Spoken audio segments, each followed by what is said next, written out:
Let's do it. Let's get there. And I'm being told that we are now live on Facebook. Yay! I'm so happy to be here with Dr. Roger Jahnke. My name is Anna, and I am coming to you from the New York Open Center. And I'm really delighted that I'll get to spend the next 45 minutes or so broadcasting a lovely conversation with Roger Jahnke to an international audience who's coming with us through the New York Open Center. The New York Open Center is the longest running urban holistic health education center in New York City. We believe in the country, and I'd even go so far as to say in the world. We've been a leader since 1984, being a home base for people who are interested in studying, practicing, training in the subjects of holistic healing, spiritual practice, alternative medicines. It's been a home base for people to meet each other, find their kindred brothers and sisters, and also for teachers to start out, many teachers who have started out their teaching practice at the Open Center and developed into pioneers and traveled, then extended these studies all over the world. So it's been since 1984. Now, in recent months with the COVID scenario, the Midtown Manhattan location of the Open Center needed to go online. So we will be returning back to a brick and mortar location. But in the meantime, we have this opportunity to be online and invite people from all over the world, all time zones, to come and be with us. And that includes today. So I wanted to welcome Dr. Roger Jahnke. He is quite a powerhouse. I can only just touch on providing a proper intro, but I will say that it's been 40 years of you being a leader in Chinese medicine and bringing the ancient wisdom and practices of Chinese medicine, Qigong and Tai Chi, particularly to a Western audience. And you are an author, you are a trainer, you've trained hundreds, if not thousands, I would say, of people in the practice of Qigong, Tai Chi, always with an emphasis. You've always been very strong about saying the medicine is within you, the healer is within you. And I'm going to really enjoy talking about that today. I wanted to mention that you have led several pilgrimages to China to do really intensive research, and you even talk about medical Qigong, like the medical evidence-based benefits of Chinese medicine, Qigong, and Tai Chi, which is very wonderful. Gosh, what more can I say? I mean, I can go on and on. I know I've worked with you now for 12 or 13 years through the Omega Institute of Holistic Studies. You've been a guest at the Shivananda Ashram in the Bahamas and Open Center for many years as well. So with that, I just want to welcome you and thank you. Thank you, Anna. Yeah. And I would love to just start with the fundamentals, because Sure. there was a time that I didn't know what Chinese medicine was, Qigong and Tai Chi, and what their distinctions were from one another. So if we could just start with that, and then we as an audience will all have a starting home base with that. Sure. Yeah. And before we go there, I'd just like to say I really have a deep bow of appreciation and respect for, well, yourself and your in any way that we've ever collaborated, and then for the New York Open Center. And I am one of those people that you just mentioned who pretty much began at the New York Open Center, and from there went to places like Omega and Kripalu and the Esalen Institute. I think the only place that I presented previous to that was the Edgar Cayce Institute, and a great luminary programmer at the New York Open Center who was a Cayce fan, that is the revered and sorely missed Sandy Levine, called me up and said, "Hey, you want to come to the New York Open Center?" Yes.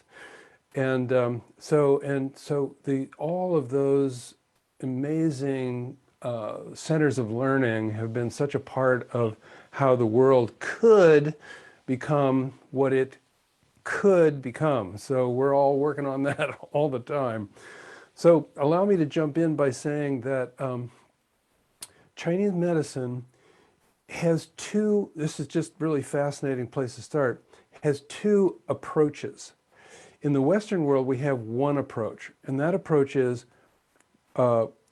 diagnose sickness. So if a person is not sick enough to be diagnosed, there's really nothing that the conventional medicine of the Western world would be interested in doing. It's just not based on that. In fact, when I went to medical school for a while, before I dropped out and studied world literature and then became a Chinese doctor, I asked at the medical school, is there anybody here who's interested in prevention? And the answer was, no, we're doctors. We don't do anything. You know, if you want to study health, you have to go someplace else because we study disease. In Chinese medicine, there are two approaches to medicine. The first approach is, the second approach is the one that we just talked about. In other words, when a person is sick, there's something that you can do for them. But the first approach is amazing, and it's called maximize the righteous. And so when a person in the Chinese context or paradigm is under the auspices of medicine, it doesn't mean you're sick. It can mean that, but what it can also mean is that you aspire to sustain and maximize your well-being. And of course, people who sustain and maximize their well-being are so much less at risk for being sick, both for chronic diseases and for infectious diseases, which these days, everybody is very interested in how do you manage an infectious disease, and look at what our society is doing. It doesn't know what to do. The only thing that it knows how to do is go back to the pharmaceutical industry and create some kind of an intervention which has nothing to do with maximizing the righteous. And all the people who are in charge of being our guides for how to do well in a complex world, the only thing that they ever talk about is waiting for a medical solution. Nobody talks about wellness. In China, more than 2,000 years ago, in fact, by anthropologists' investigations, it's more like 50,000 years ago, the humans, the tribes of China, developed what is called yang sheng. And yang sheng means nourishing life. It doesn't even mean preventing disease. The concept doesn't have anything to do with disease. It has to do with maximizing the righteous. And so that's the starting place for a discussion about Chinese medicine, because Chinese medicine as a curative phenomena or methodology is second to Chinese medicine's lifestyle enhancement foundations.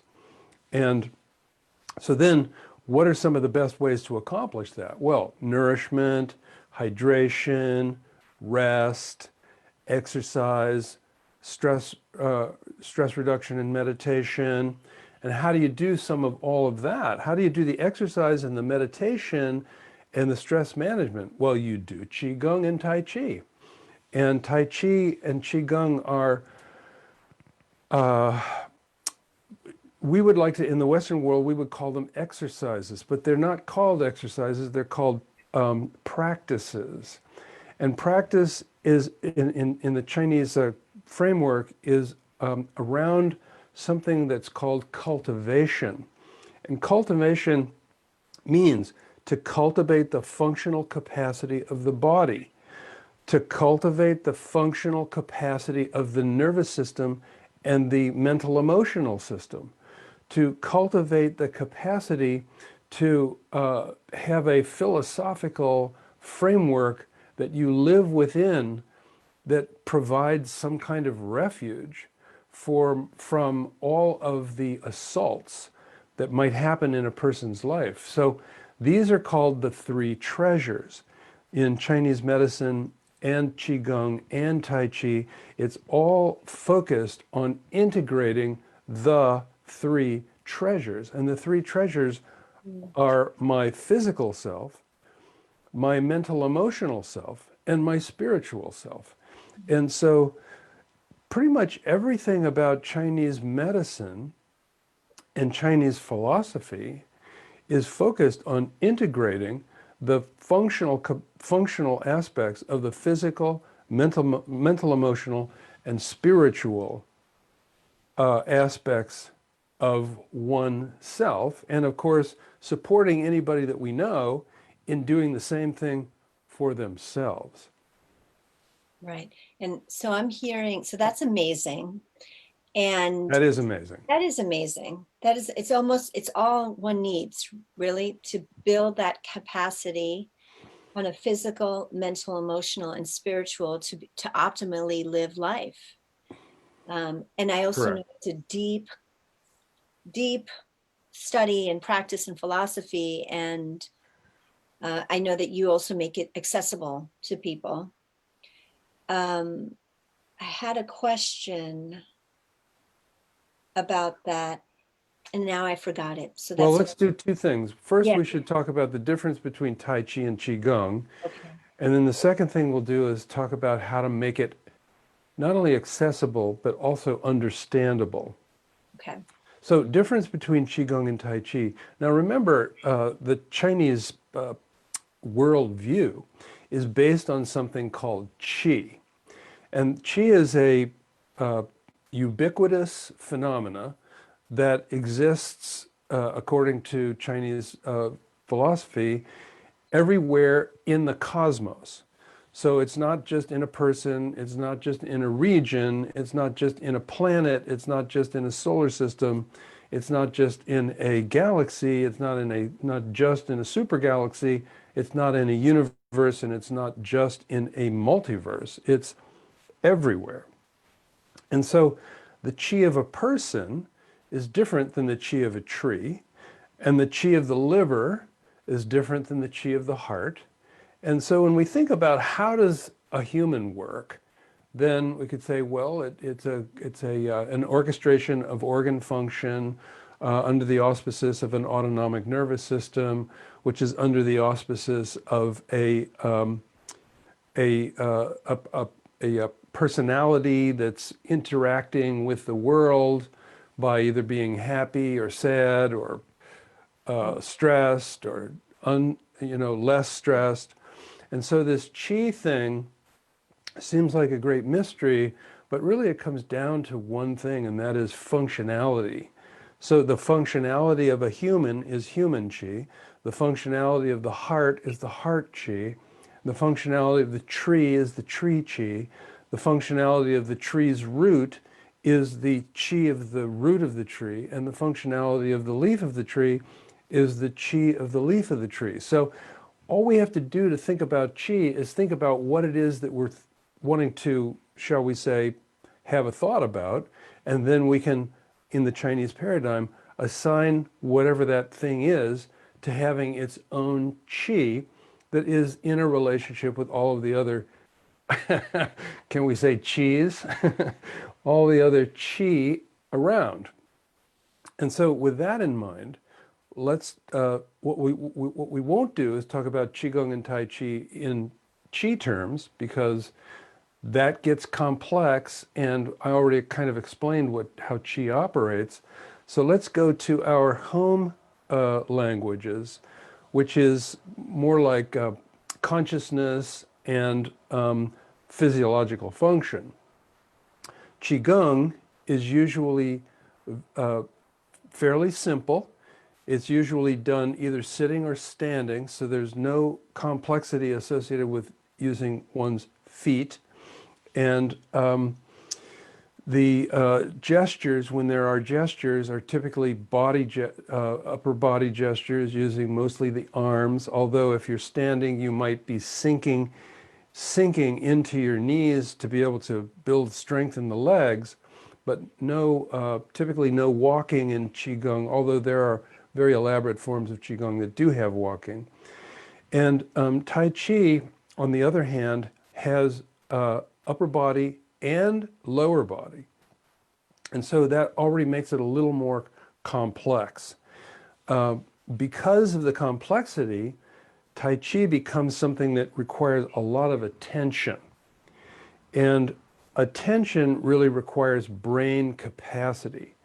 And so the hallmark underlying punchline of what Tai Chi does is that it supports the brain plasticity, or the capacity for a person to upgrade their brain functionality to be able to accommodate the interaction of the movements of the upper body and the lower body. Whereas Qigong, on the other hand, even though they both are based on body practices, breath practices, and mind focusing practices, the difference is that Tai Chi is for brain plasticity and Qigong is more like for soothing the autonomic nervous system. And many of the listeners will recognize this more recent, shall we say, more publicly noted aspect of the autonomic nervous system, which is called the vagal nerve. And the vagal nerve complex is associated with what we call the parasympathetic function. And the parasympathetic function is the natural healing and rehabilitation and rest, resourcing, and so forth. So the sympathetic is go, spend fuel, get stuff done. The parasympathetic is slow, recover, rehabilitate, and maximize and heal.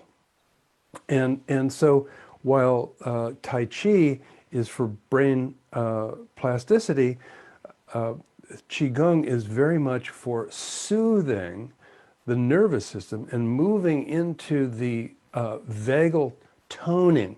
So when we tone the vagal system, what it means is that it supports the capacity of the organs to operate at their highest capacity and recover from like say, okay, now I'm going to go on a big hike. So after I go on a big hike, my organs are going to, while I'm on the hike, they're going to be producing a lot of fuel and interactivity functionally. That's all Qi, of course. And then afterwards, I'm going to want to recover. Those organs are going to want to recover. And the balance and harmony between the autonomic portion called the parasympathetic and the autonomic nervous system portion called the sympathetic, the parasympathetic and the sympathetic, to bring them into balance and harmony, that's called homeostasis. And most people have heard of homeostasis. And one of the most powerful areas of investigation these days is called homeostatic capacity. And homeostatic capacity means, do you have the capacity to get back to harmony between the parasympathetic and the sympathetic, or do you have delays? Are there forces and factors that are suppressing or repressing the capacity, the natural capacity to return to homeostasis? And those generally are things like inflammation. Broadly across the board within the human system, inflammation is a contributing factor to almost all pathology, whether it's cancer or heart disease or diabetes or Parkinson's disease or arthritis. Inflammatory factors are always increased, and those inflammatory factors tend to repress the body's capacity to quickly return to homeostasis. So both Qigong and Tai Chi are very powerful in in supporting an individual in what is called self-regulatory capacity, meaning I I can regulate myself to harmony and balance, which then contributes to my resiliency and my capacity to fend off pathogens. And typically, if I'm doing this kind of a thing, like doing Qigong and Tai Chi, it's very likely I'm also making better food choices.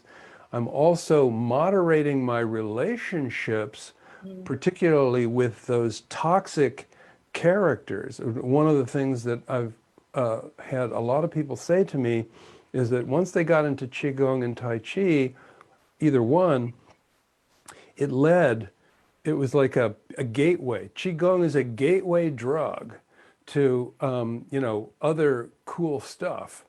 And it's very often so that people will say, I have really rearranged my relationships because I found that certain relationships were actually causing me inflammation.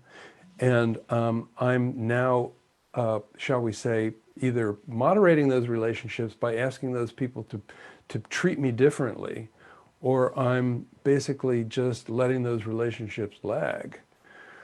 So the practice of Qigong and Tai Chi can really just go everywhere in a person's life and have influence on every aspect of a person's life. Wow.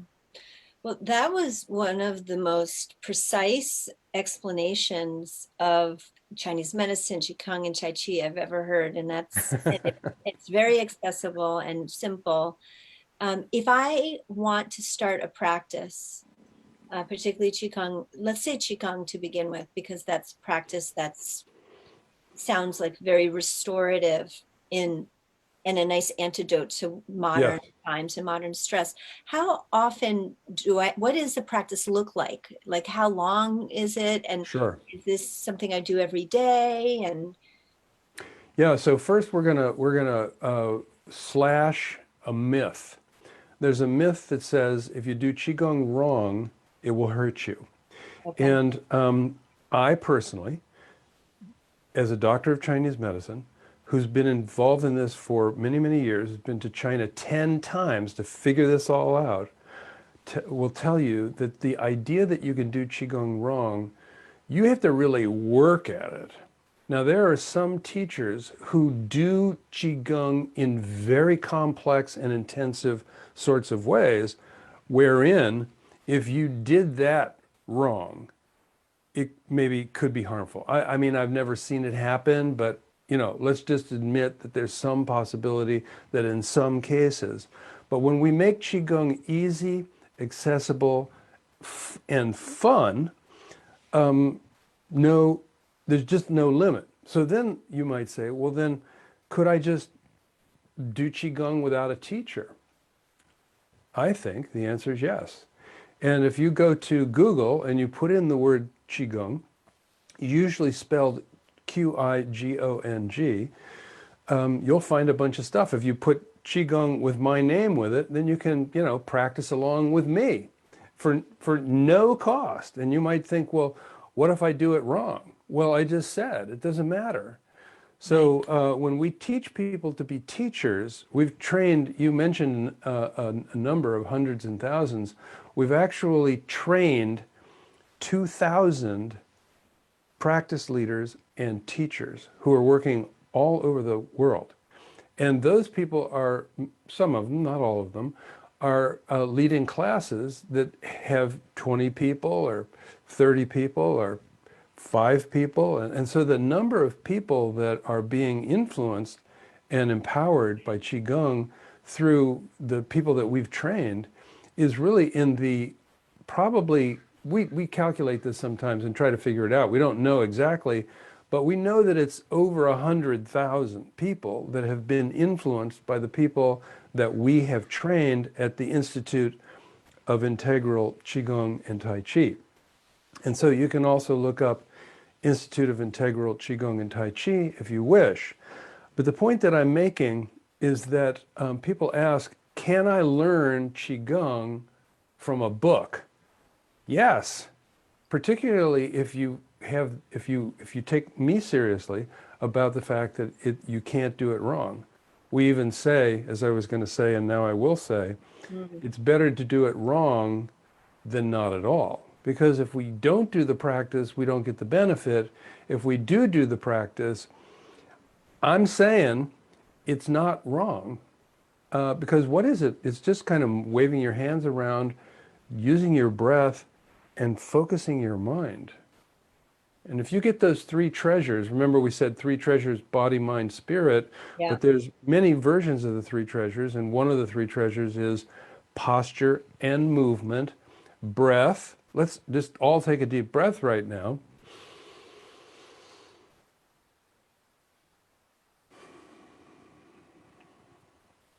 And mind focus, and the easiest thing to do with the mind is just pay attention to the present. Classic mindfulness, really. Qigong is a powerful mindfulness practice. In fact, a lot of people prefer Qigong as a form of mindfulness to sitting still mindfulness because it kind of combines exercise and meditation at the same time. So, Mm. it's like a win-win. So the key here is uh, first, don't get tangled up in the fact that you have to find a particular kind of Qigong or a kind of teacher or anything like that.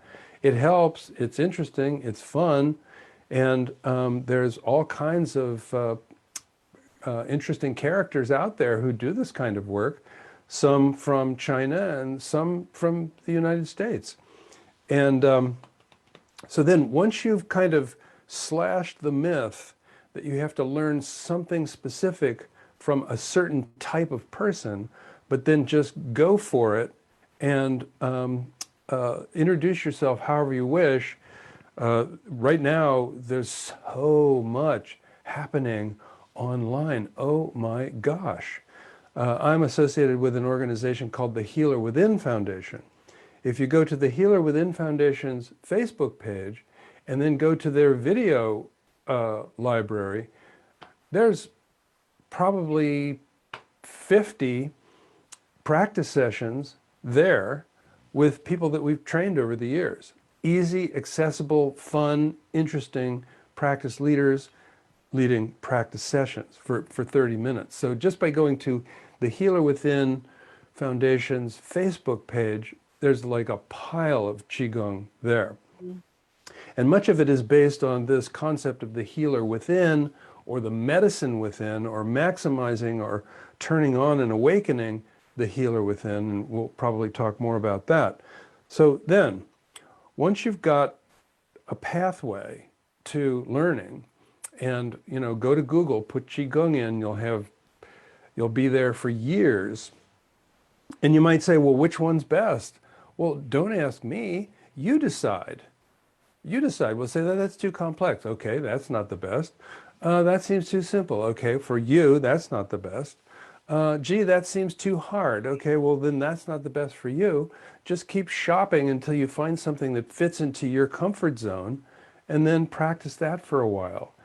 And look for opportunities to practice not standing in front of a computer. Look for the feeling of, I think I kind of have this. I think I'll head over to the park now and get some fresh air and do this practice in nature. And then when you get to the park, you'd say, well, I can't remember. Well, I don't care if you can't remember. There's nobody there who cares that you can't remember except for you. And I'm saying that if you can't remember, just start moving your arms and coordinating your breath. And, I'll just show you one thing you can do right now is like you hold your hands up like this, and then you bring one hand forward and one hand back, and then you bring the other hand forward and the other hand back. And you just do that for a few minutes. Let's breathe in. Now let's breathe out. Well, this practice is called the arms are the wings of the heart. And all the stuff that I talked about, calming down, shifting the body chemistry, shifting the brain chemistry, moving from the sympathetic into the parasympathetic, turning on the chi, all of that is happening while we're doing this. Big breath in, big breath out. Now, there are ways to do that very simple practice by breathing faster, breathing slower, doing the practices in a different way. I could put my hands like that across this way, not just that way. So there's just like all kinds of things that you can do. So when you get to the park and you can't remember what you saw on Google, then you could say to yourself, okay, I'm going to try what that guy said that the New York Open Center put up on a video, where he said, don't worry about getting it right. Just use your time to focus on the present moment, engage the breath, and move the body in a way that feels comfortable to you.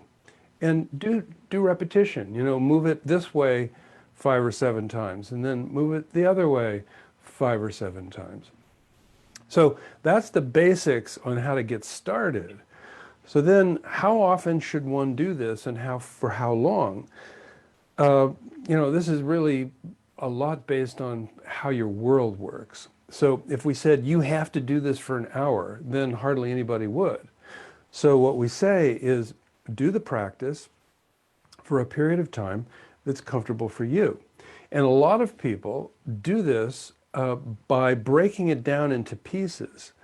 So there's something called the sitting disease. And it turns out sitting disease is equivalent in its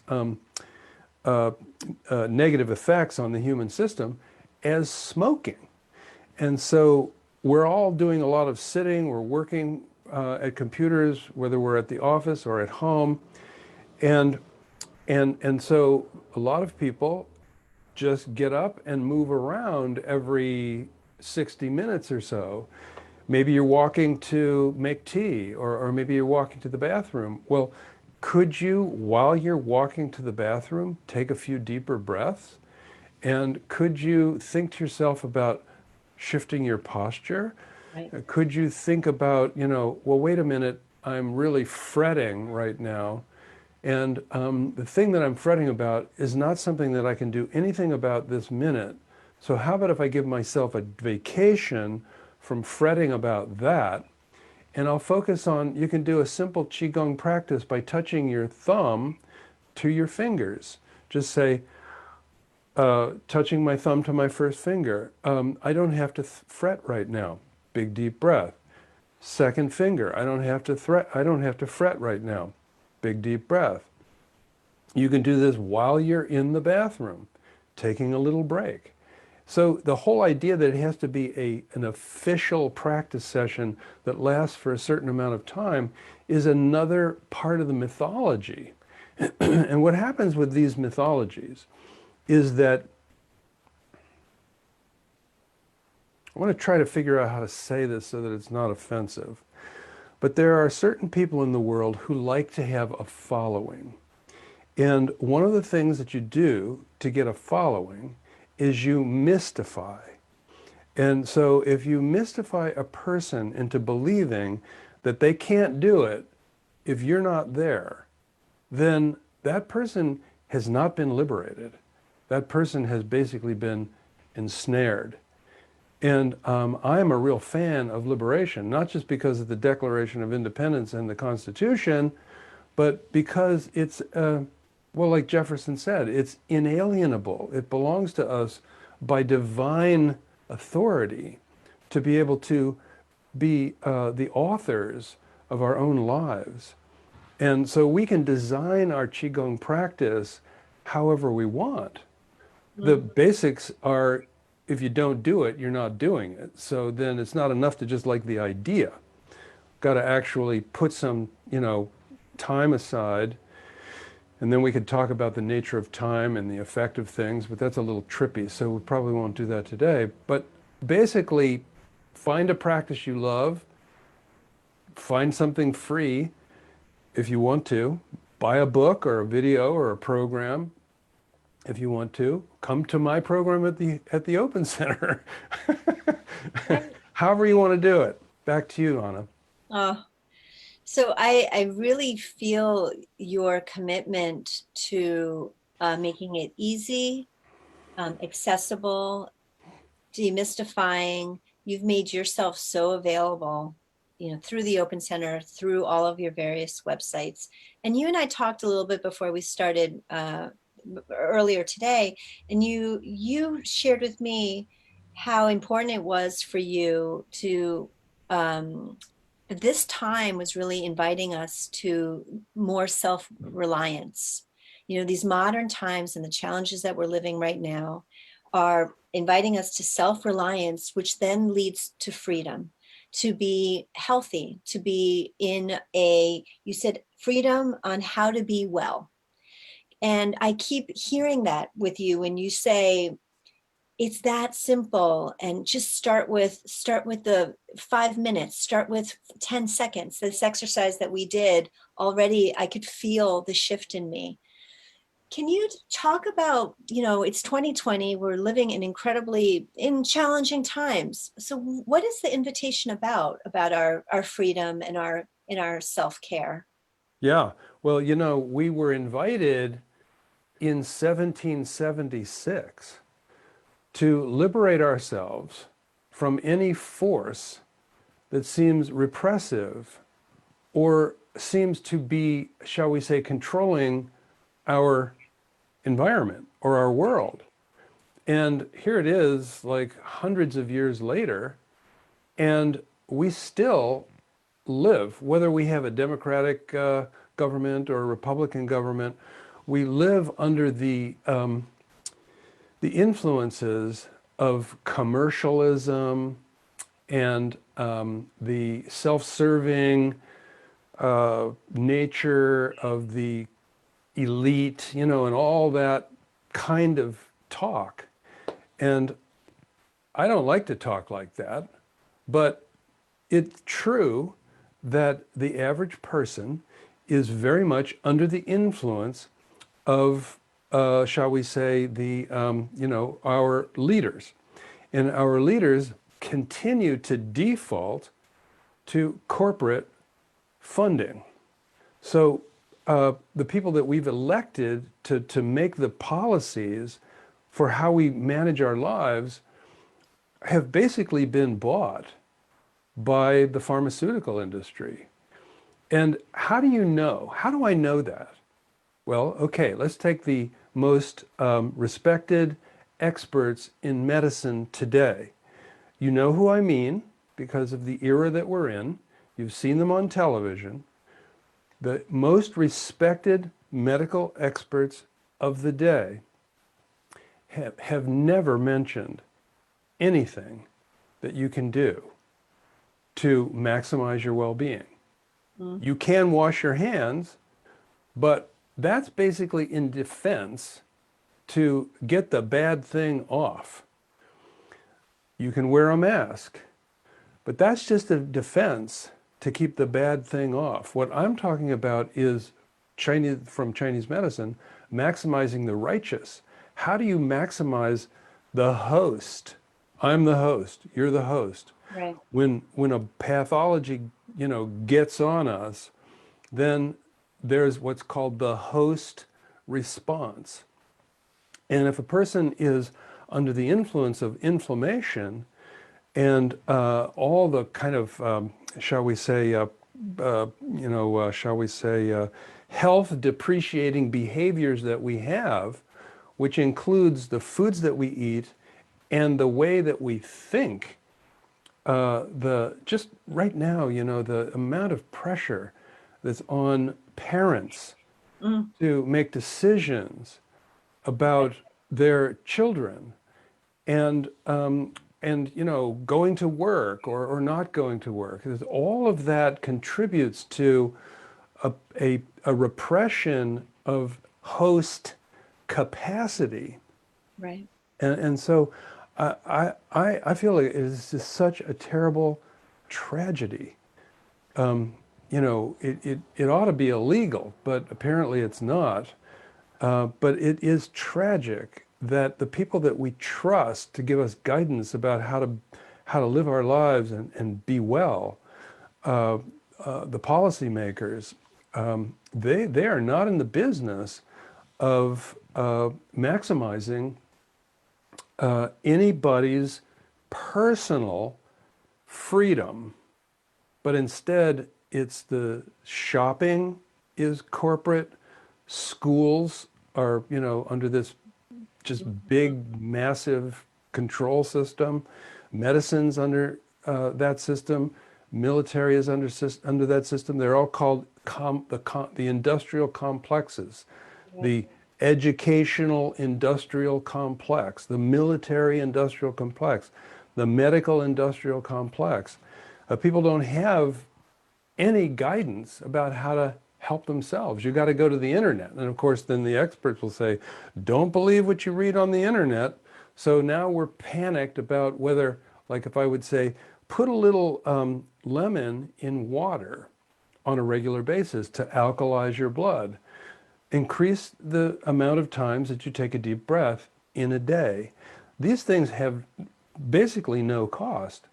If you ask the question, how much does it cost to take a deep breath, which has a huge influence on your functional capacity, the amount is zero. And how much does it cost to go to the park and do some Qigong? Zero. And how much does it cost to eat healthy food?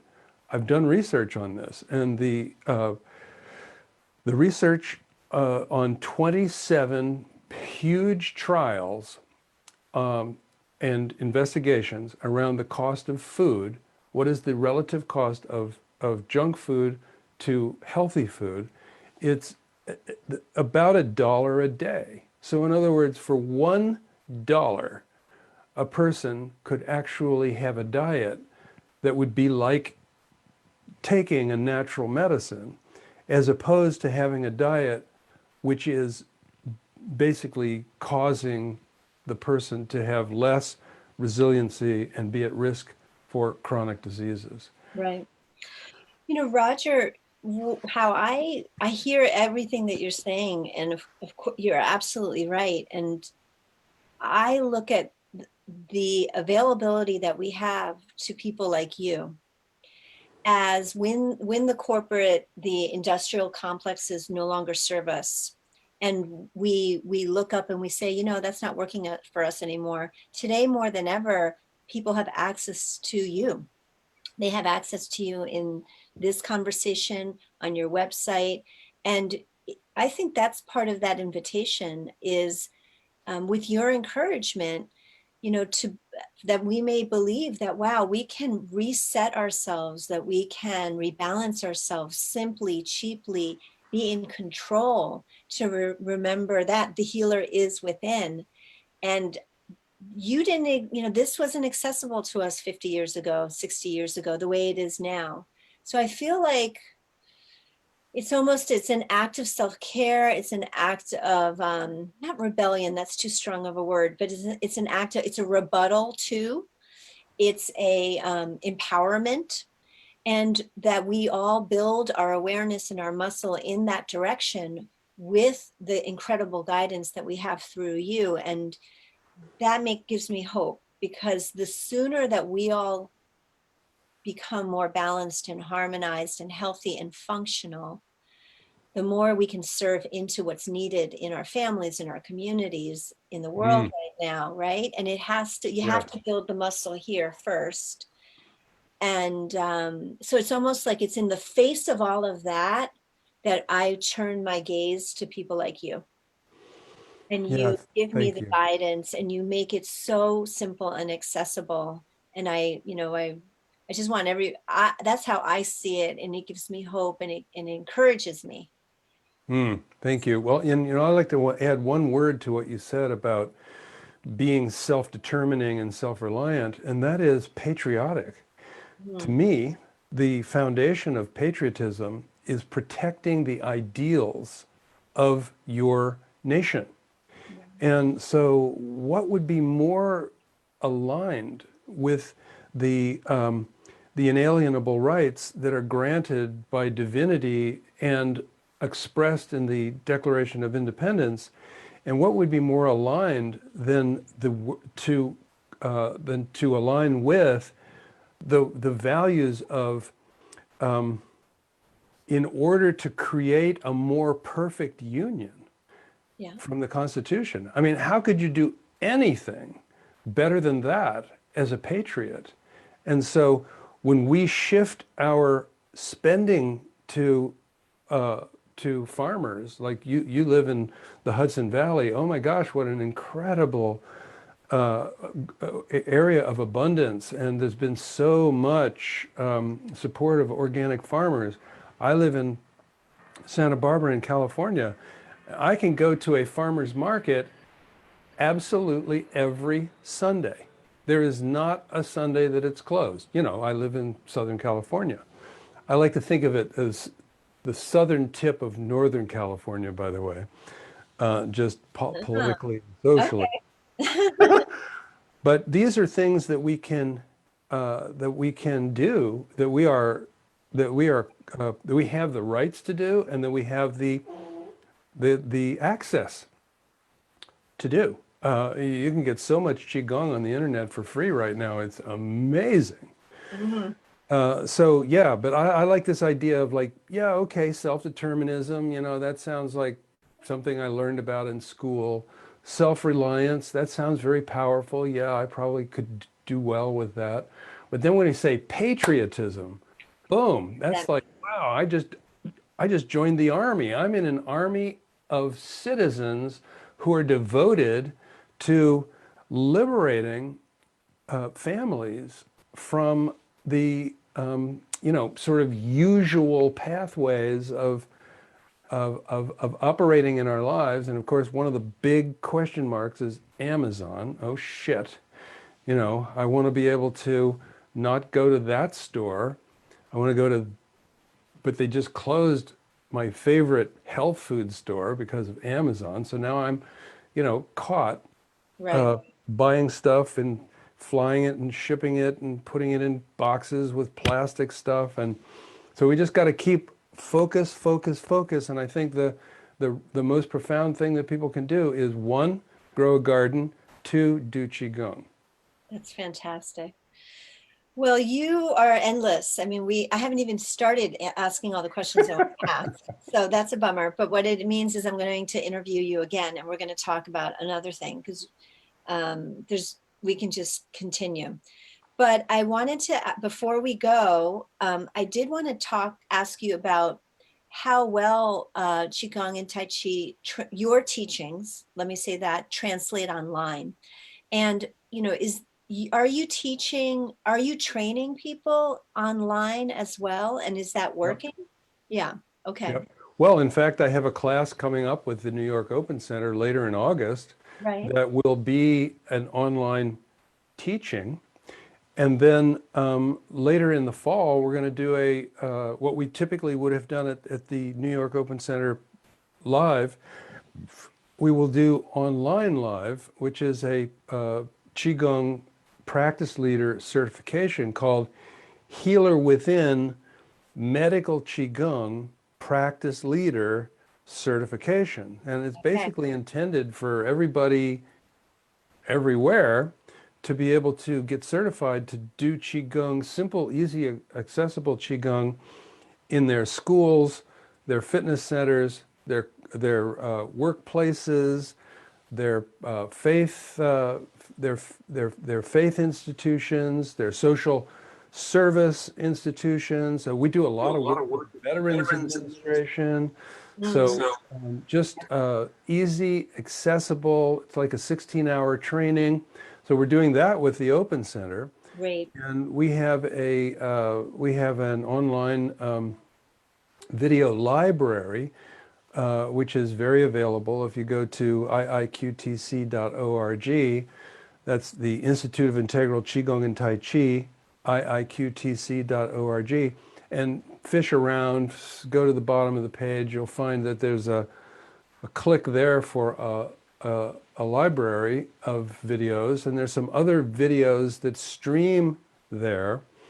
Okay. And then I mentioned the Healer Within Foundation. I'm the founder, along with my wife, Rebecca, of the Healer Within Foundation. And if you go to the Facebook page of the Healer Within Foundation and search for videos, you'll find 3, maybe 4 dozen fantastic brief practices, all online. So I would say that Qigong really translates easily online. It's a little harder with Tai Chi because you need much more space to do the walking around and the going forward and the going back. But I can say that we are working on that. We're getting ready to do what we call level 2 teacher training, and that's all focused on Tai Chi, and that will be happening online. All right, that's fantastic. Well, for the next event that you're doing at the New York Open Center is coming up. It's a half-day workshop, so it runs from 2 until 5 East Coast time on Saturday, August 22nd. So not this Saturday, but next Saturday. And then you've just shared that there's a training that's will be posted online at the Open Center, and that is your training that everybody knows about. And so Yep, you would have been in Midtown Manhattan, and now more people all over the world will be able to join it online, and that's fantastic. that is fantastic. That's great. And thank you so much for making all of your other programs available. We'll make sure that in the thread at the Facebook page, we'll Hmm. put all the links in. So making it easier for everybody Excellent. who's with us now and who's going to pop into the recording. So I think that gives us, we've used up our delicious time. And is there anything else that you'd like to share with us before we say goodbye to our audience? The most profound medicine is produced within the human system for free. Spread the word far and wide. Excellent. Yay. Well, for everybody with us, opencenter.org is our website. And on this website, you can read articles written by Roger, see his forthcoming programs, and there's easy links to get him in other places and other spaces on the web. So Dr. Jahnke, thank you so much. It's always such an honor and a privilege to be with you. Thank you My for pleasure. everything that you're doing and for your presence and your health, that you have a big job to continue to lead around the world. Thank you. Thank you so much. I wish everybody well. I'll Yay. put my hand on my heart and wave with great sincerity, and look forward to seeing you again and again. Let's do it another time. Okay, let's do it. So I'm going to turn us off on Facebook. Bye, everybody. See you soon.